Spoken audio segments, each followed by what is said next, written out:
மூத்த பத்திரிகையாளர் திரு தராசு ஷியாம் இணைந்திருக்கிறார். வணக்கம் சார். மக்களவை தேர்தலில் போட்டியிட விருப்பம் தெரிவிச்சிருந்த தமிழிசை சவுந்தரராஜன் தமது ஆளுநர் பதவியை ராஜினாமா செய்ய போவதாக ஒரு தகவல் வெளியாகியிருக்கிறது. உங்களுடைய முதல் கட்ட பார்வை சார். தமிழிசை அவர்கள் ராஜினாமா செய்து கடிதத்தை குடியரசுத் தலைவருக்கு அனுப்பிவிட்டார். குடியரசுத் தலைவர் ஏற்றுக்கொண்டாரா என்பது நமக்கு வேண்டும். அப்படி என்றால் வாக்கரசியலுக்காக தனது ஆளுநர் பதவியை விடுக்க தயாராக இருக்கிறார் தமிழிசை என்றுதான் புரிந்து கொள்ள வேண்டும். அநேகமாக பாண்டிச்சேரியில் தான் அவர் போட்டியிடுவார் என்றுதான் அடிபடுகின்றன. தமிழிசையை பொறுத்தவரையிலே அவர் ஒரு கொஞ்சம் பாங்கோடு நடந்து கொள்கின்ற ஒரு ஆளுநர் தான், அதிலே மாற்று கருத்து கிடையாது. ஆனால் வாக்கரசியலிலே வெற்றி என்பது மிக கடினம். இன்றைய சூழ்நிலையில் அது அனைவருக்கும் தெரிந்த விஷயம்தான். பாண்டிச்சேரியிலுமே பாரதிய ஜனதா சொந்த செல்வாக்காக கிடையாது, மாதிரி வந்தவர்கள் தான் அங்கு அதிகம். தமிழிசையை பொறுத்தவரையில் அந்த துணைநிலை ஆளுநராக இருந்து மக்களோடு நெருங்கி பணியாற்றி இருக்கிறார். அந்த ஒரு செல்வாக்கை வைத்துக் கொண்டு அவர் பாண்டிச்சேரியை மனதில் கொண்டு இந்த முடிவை எடுத்திருக்கிறார் என்றுதான் நான் யூகிக்கிறேன். அவரது முயற்சி வெற்றி பெற வாழ்த்துகள். ஆனால் அதில் இருக்கிற மிக கடினமான விஷயங்களையும் நாம் இதிலே கோடித்து காட்ட வேண்டியது இருக்கிறது. ஷியாம் சார், இப்போ ஏற்கனவே பாத்தீங்கன்னா கடந்த 2019 தேர்தலில் தூத்துக்குடி தொகுதியில அவங்க தோல்வியை தான் தழுவினாங்க. இந்த நிலையில தற்போதைய தேர்தலில் அவங்களுக்கு எந்த அளவுக்கு வெற்றி வாய்ப்பு அப்படிங்கிறது பிரகாசமா இருக்கும் அப்படின்னு நீங்க நினைக்கிறீங்க? வெற்றி வாய்ப்பு என்பது பிரகாசமாக இல்லை என்பதுதான் எனது கருத்து. என்ன காரணம் என்றால், தூத்துக்குடியிலே வாய்ப்பு இல்லை. தென்சென்னையை பொறுத்தவரையில் நிர்மலா சீதாராமன் தான் நிற்பார் என்கிற பேச்சு அடிபடுகிறது. பாரதிய ஜனதாவுக்கு ஆதரவு உள்ள கன்னியாகுமரி மாவட்டத்திலும் பொன் ராதாகிருஷ்ணனை தாண்டி அங்கு நிற்பது கடினம்.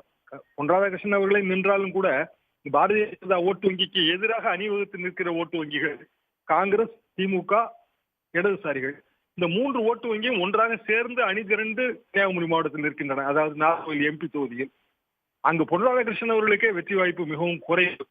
அப்படியான சூழ்நிலையில் தமிழிசை அவர்களுக்கான வெற்றி வாய்ப்பு இல்லை. இதை தாண்டி திருநெல்வேலி தொகுதியிலே அவர் நிற்பதற்கு முயற்சி செய்யலாம். அங்கு கொஞ்சம் பாரதிய ஜனதாவுக்கு ஆதரவும் இருக்கிறது, கொஞ்சம் வாக்காளர்களும் இருக்கிறார்கள். எது எப்படி இருந்தாலும் ஆளுநராக இருந்தால் மேற்கொண்டு பாரதிய ஜனதா வென்றால் ஆளுநராகி துணை ஜனாதிபதி ஆகி இப்படியான ஒரு கணக்கு போடலாம்.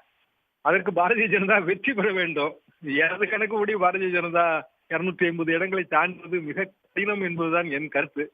எனவே ஒருவேளை பாரதிய ஜனதா வெற்றி பெறாமல் போகலாம், நாம் எம்பி ஆகலாம் என்கிற ஒரு கணக்கு கூட தமிழிசை அவர்களுக்கு இருக்கலாம். பல்வேறு தொகுதிகளோட கள நிலவரங்களை பத்தி சொல்லியிருக்கீங்க. அங்க வெற்றி வாய்ப்பு அப்படிங்கிறது எப்படி இருக்கும்னு சொல்லியிருக்கீங்க. புதுச்சேரியில ஒருவேளை தமிழிசை சவுந்தரராஜன் போட்டிட்டா அவங்களுக்கான வெற்றி அப்படின்றது எந்த அளவுக்கு இருக்கும்? ஏன்னா ஏற்கனவே இதனை குறிவைத்து தான் மக்களுடைய பல்வேறு பிரச்சனைகள்ல கலந்துக்கிற மாதிரி அவங்க செயல்பாடுகள்லாம் கூட இருந்திருக்கு. அதை பற்றி நீங்க என்ன நினைக்கிறீங்க சார்? பொதுவாக ஒரு யூனியன் பிரதேசத்தின் துணைநிலை ஆளுநருக்கு ஒரு வாய்ப்பு இருக்கிறது. மக்களால் தேர்ந்தெடுக்கப்பட்ட அரசை விட கூட அவர்களுக்கு அதிகாரம் அதிகம். எனவே அறிமுகமும் அதிகம், மக்களிடையே அறிமுகமும் அதிகம்.